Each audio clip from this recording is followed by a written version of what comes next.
Here we are then, the final topic of the final module in the course, Module 4, Topic B, International Development and Global Sport.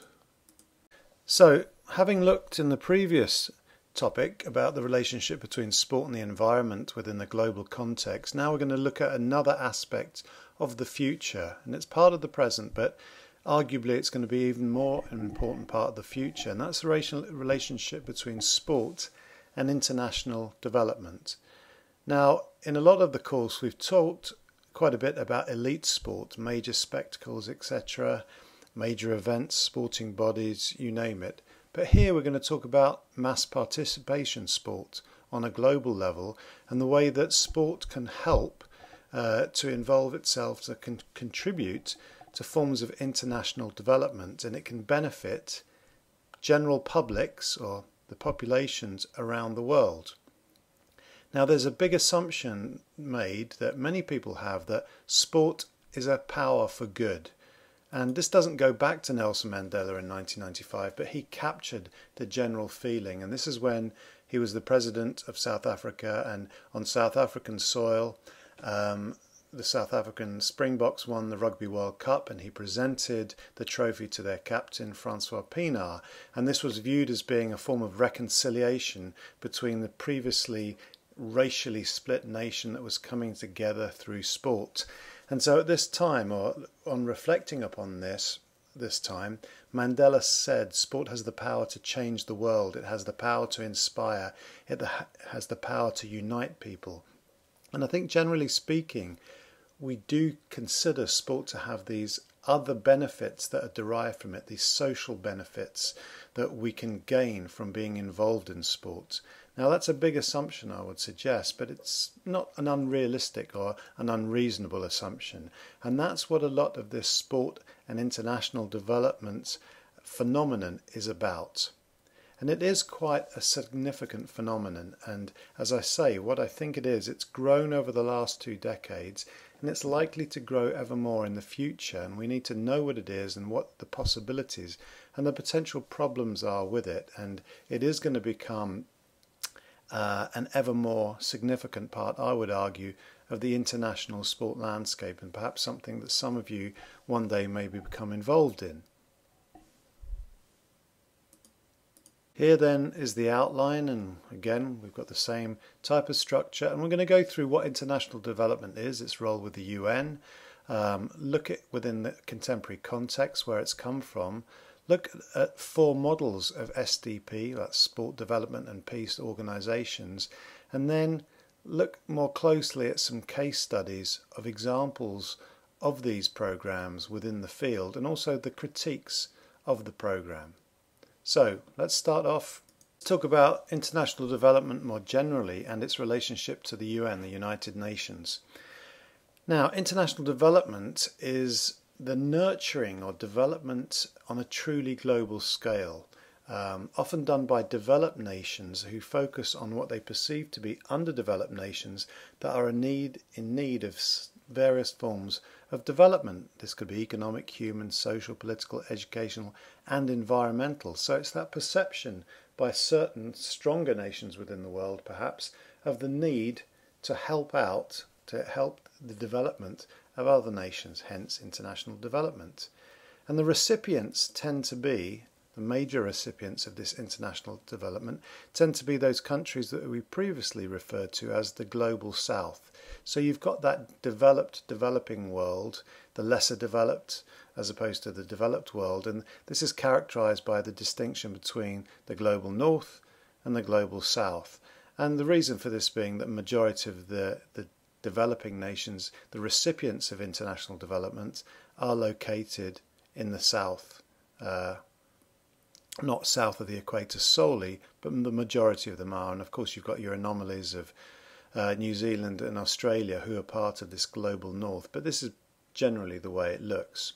So what are these characteristics of these global south nations? Generally poor material standards of living, limited infrastructure including education, which is key, poor nutrition and access to clean water, prevalence of diseases. Oftentimes they've got unstable political systems, with significant levels of discrimination and exclusion, and low levels of trade, investment and general economic welfare. So they're underdeveloped in all these different ways, from economically, socially, politically, health systems, etc. And that's why they're viewed as being in need of assistance. Now, why are these nations, these developed nations, so benevolent? Well, part of the reason is because there's a recognition in the international community of nations that to have a healthy planet and to have a functioning planet, it's not good if there's these great disparities, because these great disparities in development cause problems and can lead to issues and wars and conflicts that might affect the developed world. So there's a responsibility of the developed world to assist, to raise up, if you like, the development of the whole entire global community. So it's all in our hands, we're all interconnected, hence the reason that developed world governments do fund quite significant at times international development to help. It's part of their international policy because they realise their well-being is dependent on the globe's well-being as well. So that's why we've got US aid, UK aid, Canadian International Development Agency, and as I said, most major nations do this. It's not just these three here. But another key player in this is the intergovernment organisation known as the United Nations. And the United Nations is a big pusher of international development because it's one of its four key roles. And it's an intergovernment organisation established in 1945, took over from the League of Nations, and it tries to seek international cooperation and development amongst its member states. And there's 193 member states as part of the UN, headquartered in New York in that building there. And the UN has played a key role in development and all these other things, but also in promoting sport for development, because it saw the potential of sport for affecting social change on a global level. And this goes back a number of years, but we can see a couple of key things in terms of the UN's relationship with sport. Number one, in 2001, it appointed this Swiss guy, Adolf Ogi, who was the former president of Switzerland, as the special advisor on sport for development and peace. So they needed a special advisor because they recognised, quite a while ago now, the significance of it. And then in 2003, there's a united UN interagency task force on sport for development and peace. And this was a key document that is in fact one of your readings, that it concluded the significance and the value and the potential power of sport as a practical and cost-effective tool to achieve development and peace objectives. So here's key. So, the UN isn't interested in sport per se. It's interested in it because it sees it as a practical, efficient and cost-effective, relatively cheap way of achieving its development and peace objectives. So you can see, it sees sport as part of a broader agenda of international development. But what does the UN mean by sport? And I think this is a really good definition of sport, to be honest. And they see it in a very broad sense. It's all forms of physical activity that contribute to physical fitness, mental well-being and social interaction. So it's not just elite competitive sport. It can be recreation, play, organised or casual or competitive sports, and indigenous sports or games. So it's a very broad sense of what sport is, and what they're interested in is its physical fitness, mental well-being and social interaction components. That's what they're looking for. And the UN also sees sport as a fundamental right, and they go back to the 1978 UNESCO declaration that sport and physical education should be a fundamental right for all, that be able to participate in it. And the UN's point was that fundamental right for sport and play and physical education has been ignored or disrespected for far too long in many, many places. Because while in certain developed nations we provide children especially this fundamental right, in other nations that they aren't given it. They don't have access and can't become involved in sport in this way. They can't participate. So as a result, the UN developed a commitment to sport, and here they talk about this in quite detail. And I think in this commitment declaration to sport in 2005, we can really see the UN, how it articulates its perception of the values of sport for development. Here it says it's about participation, it's about inclusion and citizenship, it's about bringing individuals and communities together, highlighting commonalities and bridging differences. It teaches core principles, tolerance, cooperation and respect. And with all these positive aspects, they reckon sport is a powerful vehicle that the UN can use to work towards achieving its development goals. So it's asking the world of sport. It says it's got all these attributes that we can benefit from as a global society. And as a result, the UN put its focus, a lot of it, and quite considerable money around sport, development, peace. So what we'll see here is SDP. But what are these millennial goals that the UN sees that sport can contribute towards? In what way can sport affect significant social change? Well, as I said, these are linked to the UN's development goals, and they have 8 Millennium Development Goals, MDGs, that they instituted or adopted at the time of the millennium, and they want to realise these goals by 2015, and you'll see them here. From eradicating poverty, achieve universal primary education, gender equality, reduce child mortality, improve maternal health, combat HIV, malaria and other diseases, ensure environmental sustainability and develop global partnerships for development.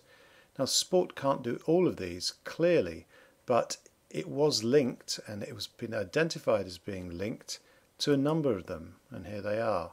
And these are the ways that the UN said that sport can contribute to realising its various development goals through health, education, sustainable development, peace, communication, partnerships and HIV/AIDS education. So all these different ways, you can see sport offers something great for the UN. It's clearly something that can contribute to its goals and its aims and ambitions in multiple different ways. So there's no surprise that sport is such an important part of the UN's promotion, and it's part of its strategies, such that in 2005 Kofi Annan, then General Secretary of the UN, declared the UN's International Year of Sport and Physical Education to bring to everybody's awareness the potential of sport to affect these type of changes. And here we have a brief discussion of the relationship between sport, development and peace and the UN Millennium Development Goals that we just referred to. And I think it's important that you look at those and you can go through them one by one. And also remember, one of your readings is that 2003 document that goes over these in quite a bit of detail.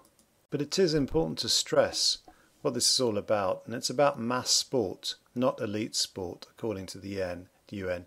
It's sport used to reach out to those most in need, and as they say here, including refugees, child soldiers, victims of conflict and natural catastrophes, the impoverished, with disabilities, victims of racism, stigmatization, discrimination, persons living with HIV, AIDS, malaria and other diseases.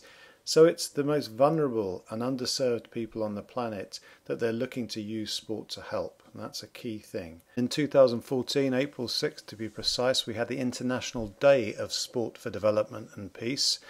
And there again, the UN was using this as an occasion to publicise this issue and promote these ideas. Message 1, the power of sport to promote and respect dialogue.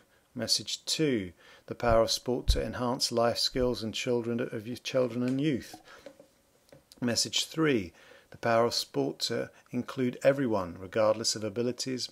And power 4, the power of sport to advance gender equality. And lastly, message 5, the power of sport to improve physical and mental health. So you can see this is a broad-ranging agenda that they're continually pushing and have done over the past 15 years. And this is expressed here by the UN General Secretary now, Ban Ki-moon, when he's announcing and celebrating the UN International Day for sport development and peace. And I think it's interesting to see he goes all over those various attributes and what he perceives to be the role of sport in assisting international development, and it brings it to a quite nice kind of concentrated focus, precisely what the UN's interest in sport is. However, it's not just the United Nations, and I think we shouldn't overlook the influence the United Nations has had on promoting the very idea of sport for development and peace. However, it's spread elsewhere. It's been taken up by numerous different organisations, governments and different levels of the world. And what we can see then is this SDP community that has built up is related to changes in this thing called global civil society. Now, civil society is a key issue in contemporary understanding of culture, I think. Now, civil society refers to that collection of institutions and organisations that come together to contribute to the benefit and the interests of the citizens. So it's the organisations that are looking after citizens, hence civil society. And it's not necessarily the business aspect of it, which is somehow different. It's those other organisations, governmental and non-governmental, that shape our lives and look after our interests. The argument here is that there is now a global civil society, that there are combinations of government and non-government organisations that come together to look after the interests of global citizens, hence global civil society. And this is where SDP, or Sport for Development and Peace, comes from. And Giulianotti argues that it's a reflection of shifts within global society more generally. This is where SDP, Sport for Development and Peace, has come from. Because if we go through very briefly 3 phases that we've looked at in this course, phase 1 of global society is all about colonization and civilization in relation to sport. Remember, in this period we looked at the way that sport was a civilizing agent for colonial powers, late 18th to early mid 20th century.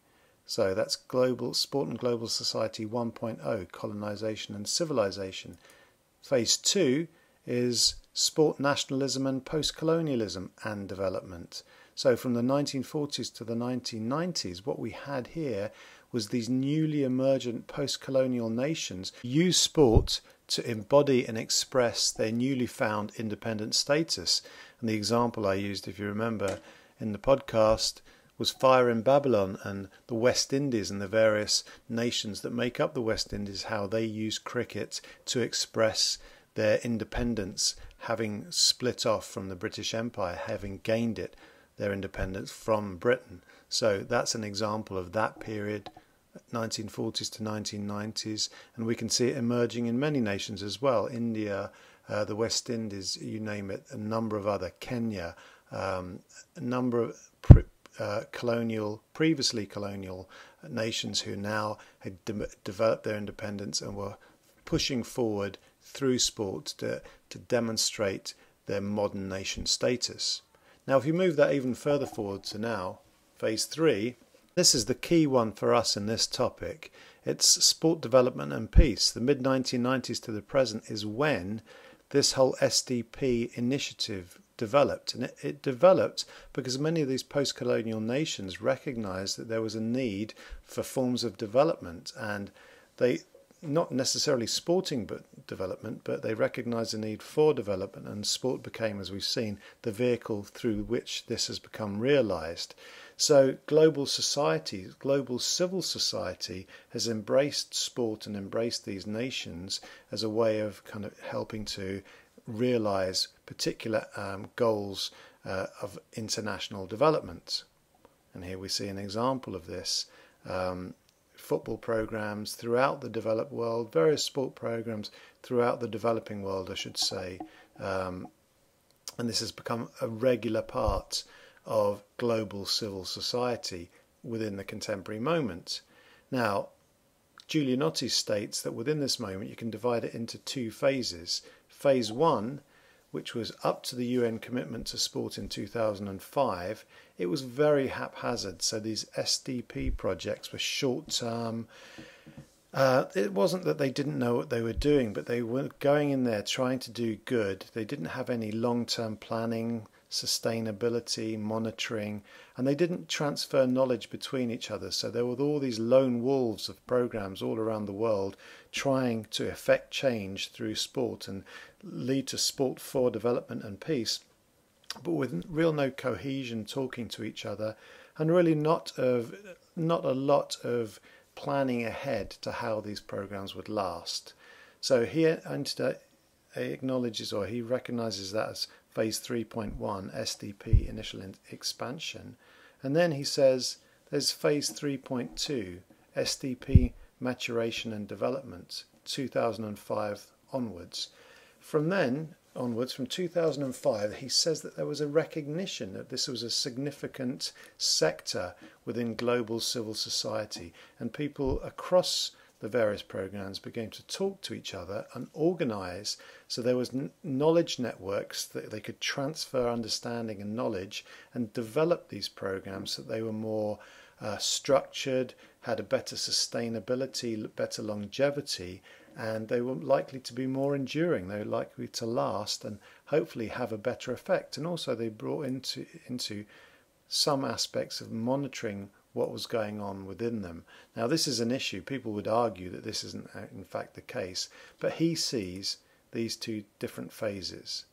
And it's really an organisation and a better structuring of this whole sector that has happened since 2005. Well, overall then, you can see why the UN liked it, because of its cost-effective nature. And I've said this before, it's not that the UN loves sport, it's the fact that the UN saw it could cost-effectively, or thinks it can cost-effectively, help realise its development goals through sport, and that's why it does it. But there are, let's look at some detail here, what the expectations of these programs are. And here's the UN, or Ban Ki-moon's expression of the UN's expectations for such programs. Now, I've mentioned some of these before, but I think it's important that we go over precisely what the range of expectations are. Number one, uniting groups and nations across the divide, across various divides, maybe religious, ethnic, cultural divides, but the argument is that sport can help bring people together. Promoting good health, obvious. I guess it's obvious, by involving, becoming more active, yes. Promoting UN values, equality, mutual respect and fair play. Perhaps that could happen, yes. Driving social change, advancing human rights, eliminating barriers, promoting growth by solidarity. Now, I don't know what you think, but that's a huge agenda and a massive, significant impacts that they're saying that the expectations of sport are. And we need to think about that and whether these are realistic or not, or even appropriate or not. Now, this is an important site that you might use if you're doing the topic assignment for this topic, because it's focused on, it's the UN website for Sport for Development and Peace. And there's a lot of interesting information in there, including the annual report, which not unsurprisingly comes out every year. And the one for 13 identified these thematic areas that were among, it acknowledged these as well, but these were the key areas that they were looking to effect change in regard to sport, child and youth development, sport and gender, sport and peace, sport and persons with disabilities, and sport and health. Again, that's a wide range of influences. And just to demonstrate, and I'm trying to make a point here, the further perceived benefits, and this is from the website more generally, this is the way that the UN sees in another forum, it's the perceived benefits of SDP programs. And again, these are similar, but they demonstrate some new things, and just the scale and the expectation that these programs have, or people have in these programs. Educational development and empowerment, health promotion and disease prevention, promotion of gender equality, promotion of rights and equity for the disabled, social integration and the development of social capital, peace building and conflict prevention. And social integration and social capital, I think that really is all about social inclusion, making sport an agent for including people and breaking down divides. Peace building and conflict prevention or resolution, post-disaster trauma relief and normalisation of life, and the economic development, poverty alleviation. This is an interesting one here, and we do see the UN going in and doing this one quite a bit actually. So when there's disasters or traumas, oftentimes programs will go in to provide children and youth with activities that will help normalise their lives against the trauma that they've just experienced by playing games and sports that will bring, as I say, a bit of normality back to that traumatic existence. Now, of course, what we do need to emphasise is the vast majority of these programs sponsored by the UN or endorsed by the UN and other agencies as well that the UN might partner with are pretty much focused on children and young people. That is the focus of this SDP phenomenon. So if we look at it more generally, if we look at the phenomenon as it is and the way that the UN has articulated it and it's been taken up elsewhere, clearly this is something that has significant potential, and there are significant expectations on what this type of program, what type of effects and transformations it will have on global society. As I said earlier, while the UN is clearly an important factor in the emergence of SDP, it's not the only thing, and what you tend to see is the proliferation on the emergence of multiple different governmental and non-governmental and community-based organisations that are actually enacting SDP programs, sometimes in conjunction with UN agencies and sometimes on their own. So let's not think it's just about the UN. The UN's just the big push of this movement around the world, but it's actually being realised by multiple different agencies. And to see that, you should go to this website, which is a fascinating website and very useful to seeing all the, it's almost like a list or an inventory of all the different programs around the world related to sport and development. So it's sportanddevelopment.org, and I would really get that and look at it and browse the site to see what's there. Very interesting.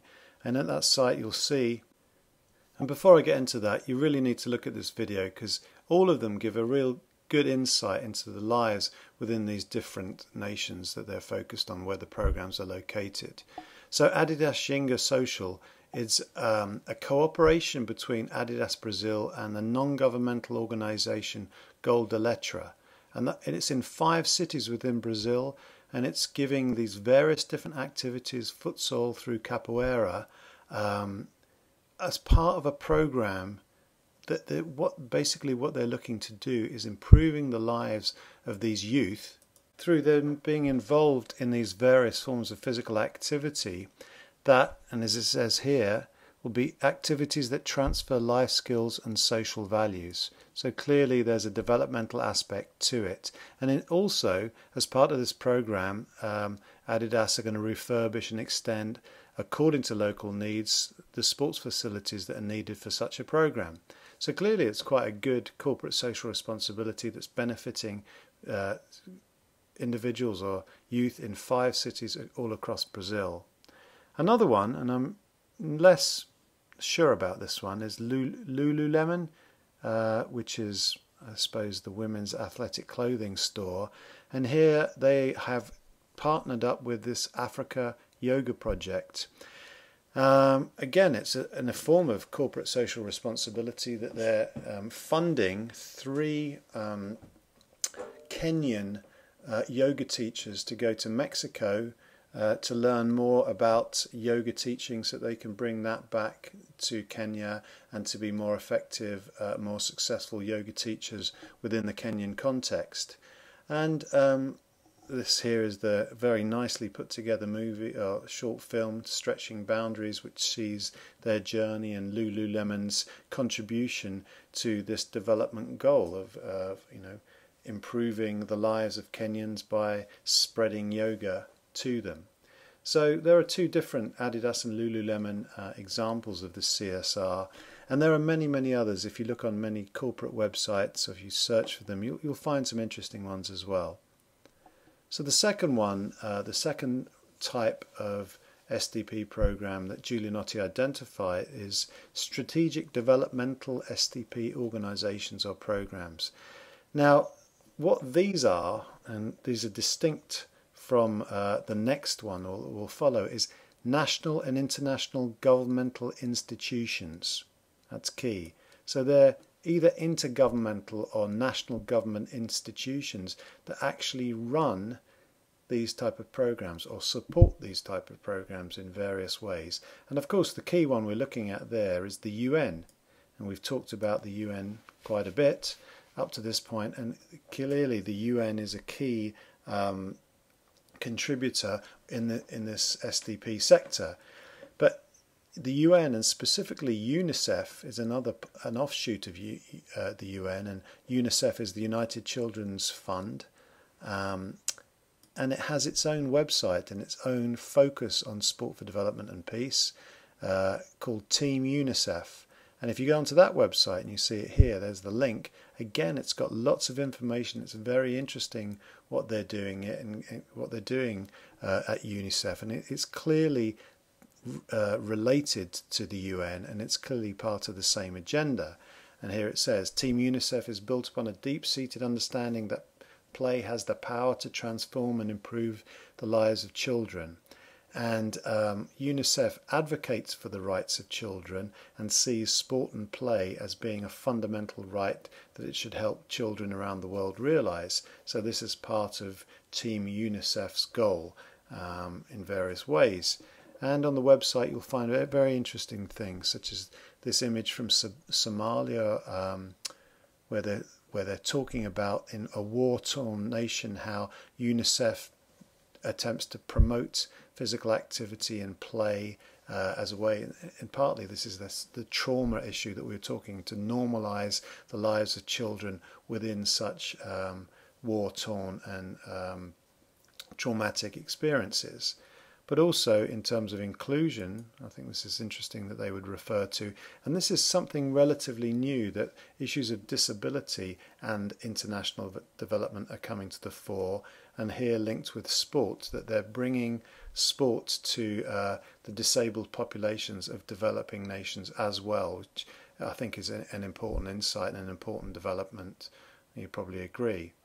And also, here we go, in 2004, to demonstrate that the UNICEF, part of their reason for the importance of sport is its inclusive nature. It kind of helps to bind societies together, but to have an inclusive sport culture you have to include everybody in it. So this is a cartoon, and you should look at it, featuring a cartoon like Neymar. I don't think it looks particularly like Neymar, but there we go, as part of their Vamos Jogar, Let's Play. I hope I didn't butcher that pronunciation too much. Campaign. So it's the Let's Play. Let's include everybody when we are playing. Inclusive play means everyone's a winner when no one is left out. So this is part of the message as well. It's every children's right to play, but we have to include everyone when we're doing it, for this notion of social cohesion and generating a less divisive society, etc. And let's get back to another one of my interests, as you know, cricket. And here's a very interesting one. This is the United Nations Population Fund. Again, part of the UN, but separate, like UNICEF, a different agency within the UN. And what they've done in Afghanistan is they've powered with the Afghanistan Cricket Board to develop cricket programs within the nation. And it's cricket programs for girls and boys, in fact men and women, and what they're trying to do is to empower youth in Afghanistan through cricket, but particularly women, in order to provide them opportunities and advocate for keeping girls in school, in sports, for the health of young mothers and for prevention of child marriage. So this is what they're hoping to do through promoting cricket in Afghanistan for women, and then more generally to deliver basic life skills training to young male and female cricket players as well. So it's a way, and many of these programs are like this. They use sport as a vehicle to get people into a program, and then once they're in the program, it's that sport plus element. So they will teach them these various different elements that they're interested in imparting to that population. So for girls, it's, you know, various elements, basic life skills, importance of education, health of young mothers. So it's interesting that sport is the lure because it's perceived to be popular, and it is popular. It's successful as a lure, and then once they're there, as well as getting involved in the activity and the health benefits of that, children and young people benefit from these added on elements to it as well. So here's another representation, or another quote from it. It's cricket here in Afghanistan is used as a comprehensive platform for both social and developmental activities, boys and girls, and they are hoping very much, if it says here, that their partnership with ACB will be very effective for their interventions in Afghanistan.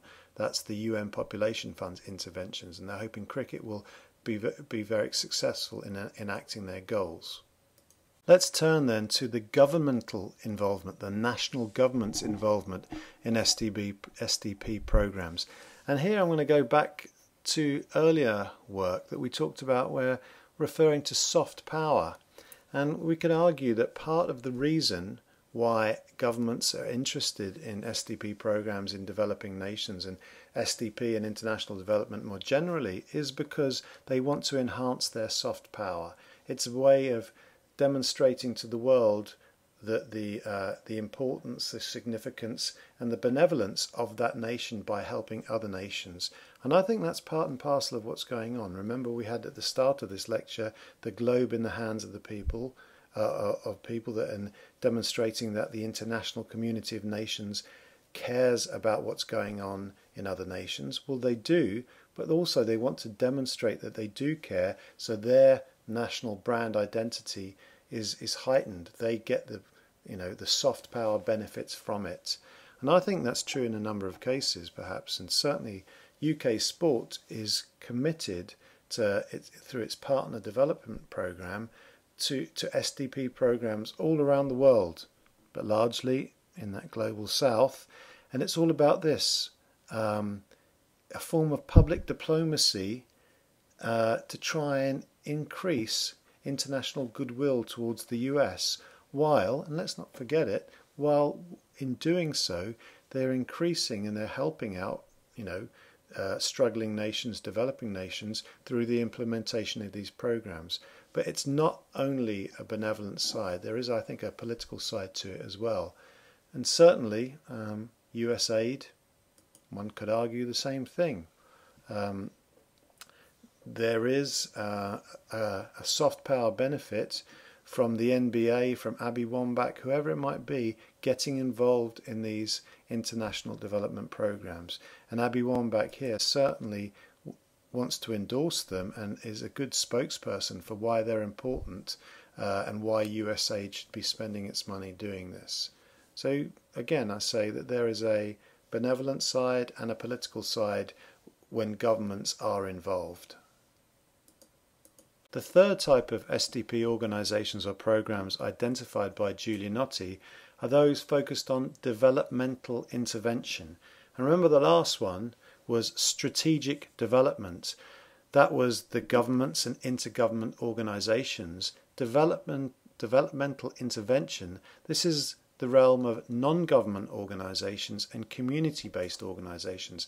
So the strategic one is all about those policymakers, the UN through national governments. Here, developmental intervention, what we're talking about is non-government organisations and people and organisations within the community. So this is a very diverse group and probably the biggest group, and they advocate sporting interventions with the aim of addressing locally identified issues.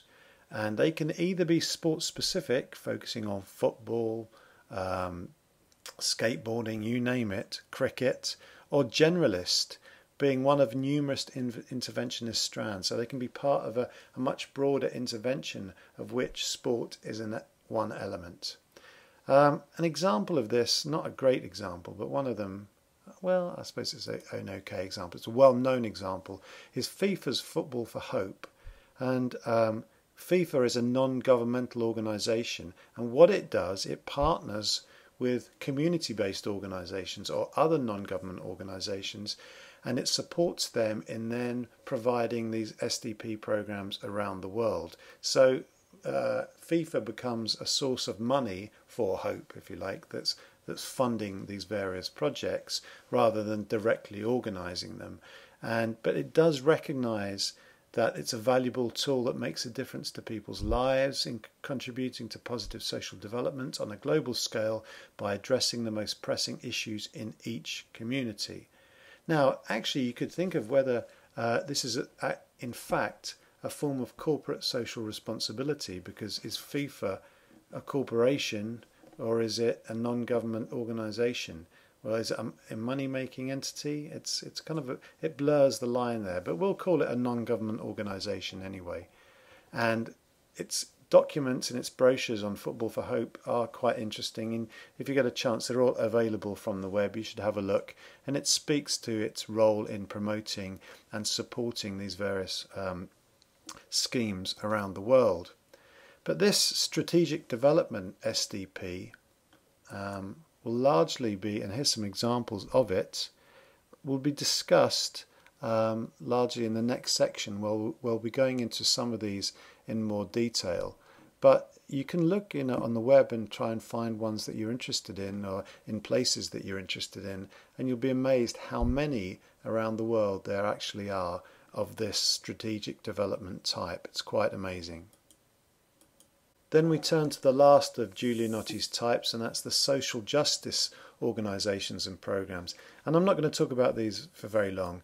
These are protest movements, basically, and they look and identify the various forms of exploitative elements of global sport industry, and they look to intervene in those around the world, and in a way that is designed to alleviate the conditions experienced by people in developing nations. So they don't directly go out there and assist and provide programs. They're protesting against various injustices and inequalities that they see, in the hope that organisations, corporations change their practices and therefore help to develop societies by benefiting the lives of people living there.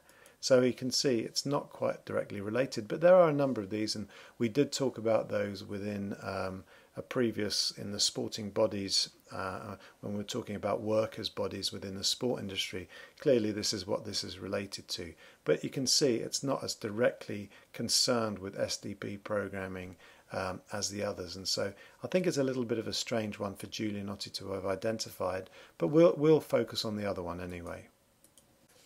As I said, we're going to focus on the strategic developmental type of SDP program, that one that is focused on non-government organisations or community-based initiatives.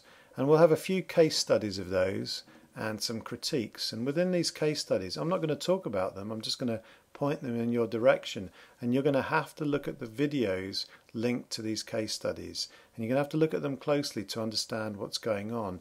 And then I will suggest follow up by looking at the websites that give some more information. There's simply too much, for me to speak over here, and I'll give you the merest basic introduction to each of them, but you've got to kind of delve into them to see the differences between them. So starting off, we have Right to Play. And Right to Play was set up by Johan Kloss, who was a very successful Norwegian speed skater, and it's an international organisation, works all around the world, involving, and I'll get to here it shows the various sites of its involvement, in order to try and, as it says, build life skills and better futures while driving lasting social change. Now you can see that's quite a considerable, as many of these things are, ambitions that this particular organisation has. And I think if you look at the video, you'll see some quite remarkable things that are going on, and the way that they're trying to affect change literally all around the world. So that's right to play. Secondly, the magic bus, and I will also point out, here's the website. Should you, well, I suggest you get to that website to have a look. And you can also find a link to these sites on the web page for this topic, just to let you know there's a direct link. Second one we're going to look at is the magic bus. Again, this is quite a broad-ranging approach in which physical activity is part of a broader development initiative, but this one is focused exclusively on India. So it's the Indian context we're looking at here, and the magic bus has been going quite a while, and it's been very successful and has been recognised as such within the Indian context. And as it says here, changing the course of children's lives one game at a time. Magic Bus steers children towards a better life with better awareness, better life skills and better opportunities in the journey from childhood to livelihood. So clearly it's very interesting, it's specific to the Indian context, and it's a very broad-ranging and ambitious project. Thirdly, one called Moving the Goalposts. And this is in a community, Kilifi in Kenya. And again, look at this video. It's made by them, and you see the insights to what's going on and how the program runs and what its ambitions are. This is specifically focused on girls, and the idea of the organisation is to try and provide girls with life skills and forms of empowerment through soccer that are going to help them in their future lives.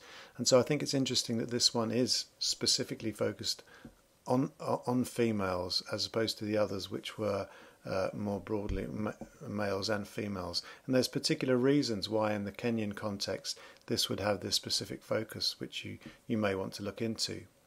Fourth one, Football for Peace International. This is an organised and run by a university in England, the University of Brighton, and it uses football as the mechanism to try and encourage cohesiveness, to try and bring communities together around the world. And as it says here, it's been operating since 2001 in Jordan, Palestine, South Africa, Germany, Ireland, Northern Ireland and England. And it's most well known for its work that it's done in Jordan and Palestine. However, I think if you look at the video, you'll see some interesting approaches and ways of thinking about SDP programs more generally, and it's a good example. And again, the website has some interesting information as well. But again, it's more overtly focused on peace, even that's not its only outcome or goal that it's trying to realise, but that's what it's focused around. And the last one, the last example I'll give you is Skatistan, which is in Afghanistan. And as it says here, it's a non-profit organisation connecting youth to education through skateboarding, which, you know, it just shows you can use any type of activity. And it's, although girls are, I think 51% or something like that of those involved in the program, it's not solely focused on girls, but clearly girls are an important part of the mission of Skatistan. And again, there's a website that's very informative, and you can see what they're doing. And it says here, we use skateboarding as a tool for empowering youth to create new opportunities and the potential for change. So if you look at each of those four, there's its opportunities, its empowerment, its change, its education, its cohesiveness, it's looking to alleviate conflict in various different ways. And I think you can see various trends, but there are also differences as well. So it would be useful for you to tease out those similarities and differences. And that's effectively what I'm asking you to do within the topic assignment for this topic, should you choose to do it. So that's some examples of these NGO community-based strategic development SDP programs.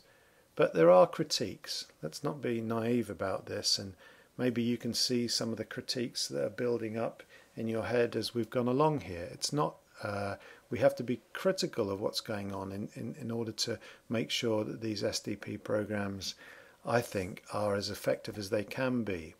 Because, and here we have the critiques, despite the best of intentions, numerous academics have criticised these SDP programs, and I don't think they're just criticising for the sake of it.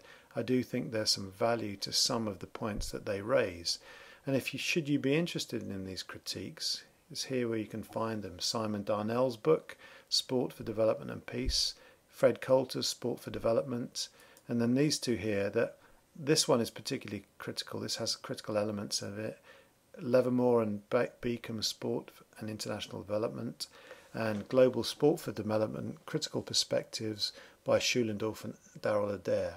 Now, interestingly, I think these are all available in the library. This one here, the Darnell, is available as an ebook through ResearchPort. So you might want to check that out and have a look at it electronically to see what's in there. It could be useful, as I say, if you do this topic assignment. So let me condense some of the criticisms that have been levelled at SDP programs in general. And there are a number of points, and I'll go over them one by one. Firstly, that they have inflated claims of Sport for Development and Peace's impact. Basically, the argument that, or the criticism is that these programs say that they're going to change and transform the world within their statements of purpose or their missions, and claim to have huge and significant impacts on the world through the programs. And they're overinflated, they're exaggerated. They couldn't possibly have that type of level of change. It would be impossible. This is the argument. And as a result, the argument is they lack humility. They're not humble in their approach, and they're not realistic. They lack realism. Because they make these overinflated claims that they can't possibly realise. And that's a big criticism, and the argument should be you should be more circumspect. You should have attainable goals that you can realise, and then work towards those rather than having these overinflated, exaggerated aims and objectives. Secondly, many of these lack clear definitions and parameters.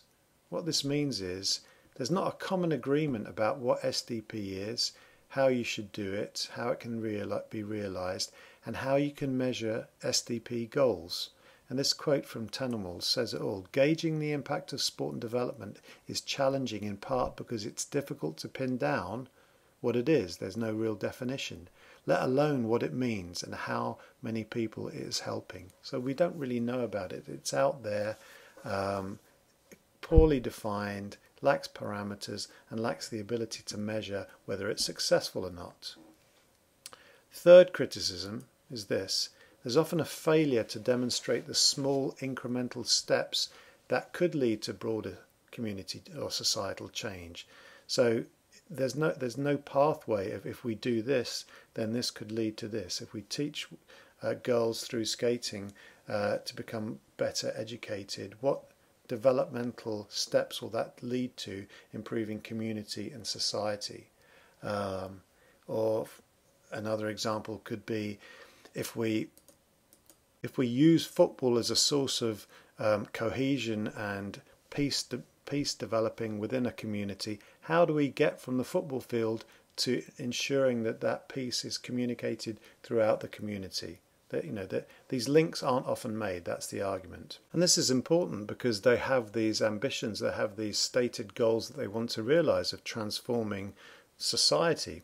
But what we tend to see is that the focus is on the green, downstream transformations at the individual level. Now, they're focused on changing individual lives, which is great, but even that's difficult. But the assumption is that there's a trickle-up effect, that these individuals will become part of the community and part of the society.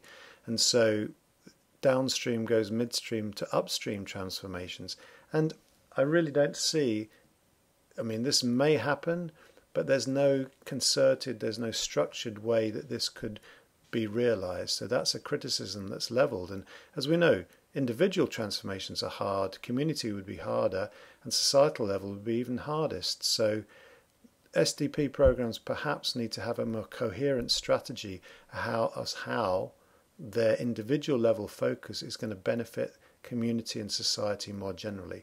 And maybe they should be more realistic and say what we're focusing is on the individual and to try and change one life at a time to therefore change the community and the society incrementally. That would be a better strategy perhaps than rather than saying through changing lives we're going to transform society, and not show a lockstep developmental way of doing that. Fourthly, and the next one I should say, is a sporting band-aid, and this is how SDP programs are criticised for covering up the more pressing problems affecting people's lives in these societies, like poverty, violence, poor education and gender inequality. It's as if they're going to be, they draw attention away. This is the argument of the sporting band-aid. They draw attention away from these problems by providing people with what are enjoyable and probably beneficial experiences within sport and development programs, but they don't actually address these bigger problems. So it's a sporting band-aid that temporarily covers up these much bigger issues, but doesn't actually do anything to address these huge issues. So that's another criticism that's levelled at it, that they should, rather than spending time on that, people should focus more directly on these type of problems. Fifth, benefits for girls and women are questioned.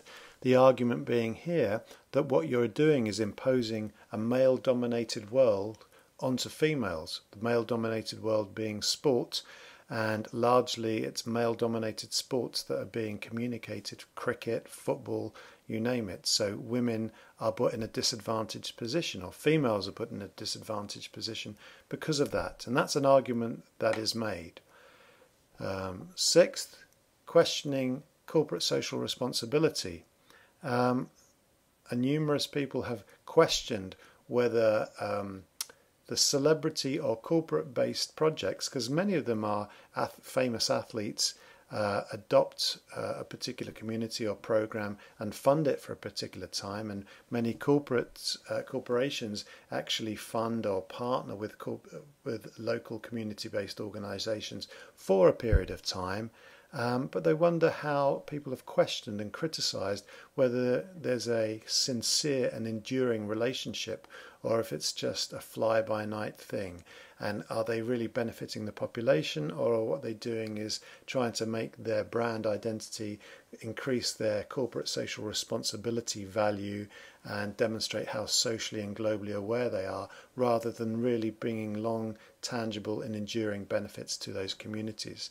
So that's another question that's levelled. And also, last one, reinforcing global hierarchies.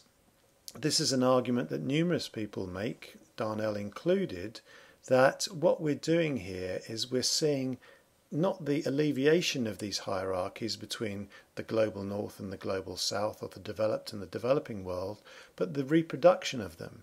Because what happens here is they're saying that SDP programs are oftentimes, they bring leaders and they bring sports from the developed world and impose them on local populations. They oftentimes, this is the argument, don't get the right type of feedback or information or knowledge from the local population to see what they want or need. They simply bring their Western views and developed views and values down and impose them on these local populations, therefore reinforcing that hierarchy between the empowered global north and the disempowered global south.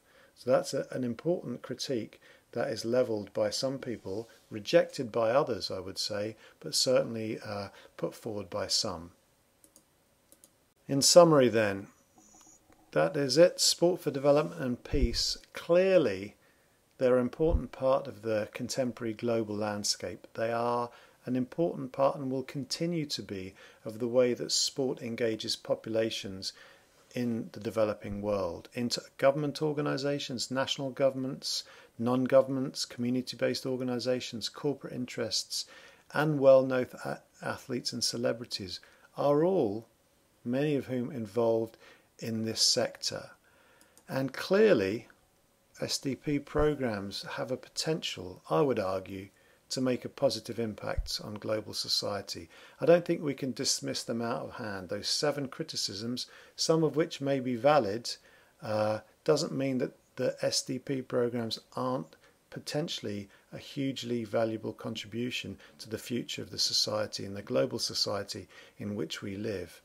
However, clearly they need to be devised, organised and delivered in a considered and an informed way.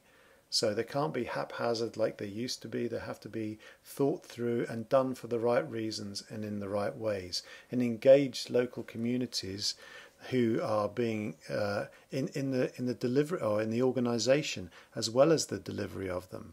And I think this is beginning to change, and this is becoming more a part of the SDP way of doing things. But as Tannenwald says as well, another thing is SDP, the power of sport and sport and development movement more generally, needs to soften its rallying cry. So those huge expectations, those exaggerated, hyperinflated claims that how sport can transform the world, needs to be softened. They need to be downplayed, and he argues we need to be more humble and realistic in terms of what these programs can do, because even small incremental change is positive change. This is the argument. So don't overblow it, don't over-exaggerate it and make unrealistic claims. Just make realistic claims that these programs can enact and transform societies in these small ways. And I think Sugden maybe said it best, that if projects of this, such as this, are locally ground, carefully thought out and professionally managed, they can make a modest contribution to wider efforts. So he says, you know, it's fine to make a modest contribution. If that's the aim and you can realise it, that's a fantastic goal. But you can only do that if they're locally ground, carefully thought out and professionally managed, and part of a broader approach to development. And if you do that, then you can make and realise successfully that modest contribution.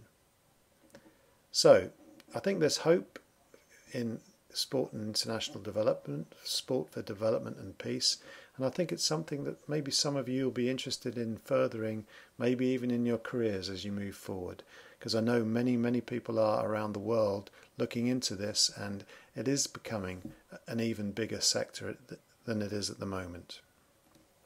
Alright, that's it. Now you need to move on to those and to get this finished, and that's the end of the course. I hope you've enjoyed it. I hope you've learned something, and maybe I'll see you again sometime. All the best.